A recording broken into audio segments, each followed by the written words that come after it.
Hello, fifth grade. This is Miss Gibson coming to you with your writing for today. So you guys should be on Tuesday, June 2nd, 2020. All right, so let's get started. We are going to continue with our paragraph unit. You guys are creating strong ones. Today, our focus will be shifting just a little bit as we are going to think of unique ways to present our ideas given with our evidence. So we are going to read one sample and discuss this one sample and think about how various ways that we introduced our evidence. Okay, so this is from Does TikTok Belong in Schools?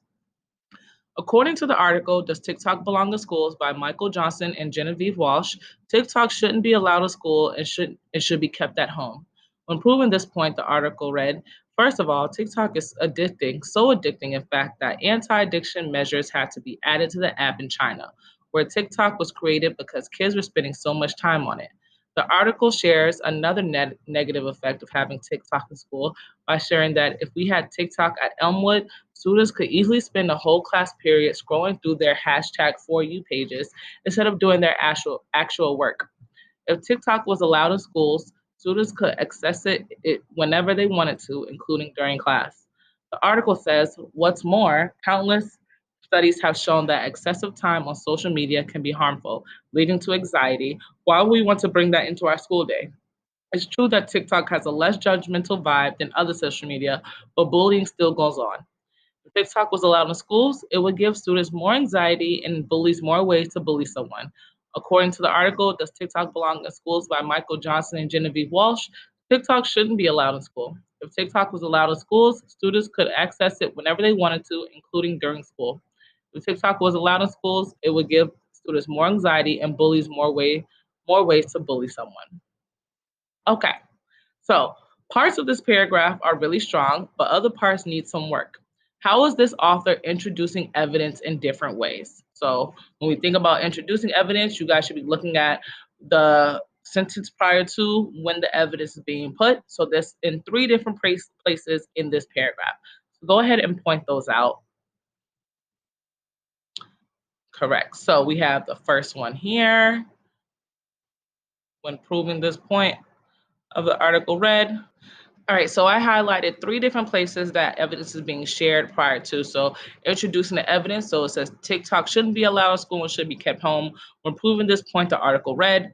Then the second one says the article shares another negative effect of having TikTok in school by sharing that. And then the last one says the article says. So these are three different points that it shows where this is going to be shared. Okay, so now we're going to analyze these three pieces and understand what these are. So we call the way we introduce evidence and any background information we include before that evidence context. So what makes the earlier examples of context stronger than this last one right here? Right. It's kind of giving us a little bit of background information about what our evidence is going to be about. So we knew that our first one was proving that TikTok shouldn't be allowed at school. And we knew that our second one was going to be another negative effect of TikTok.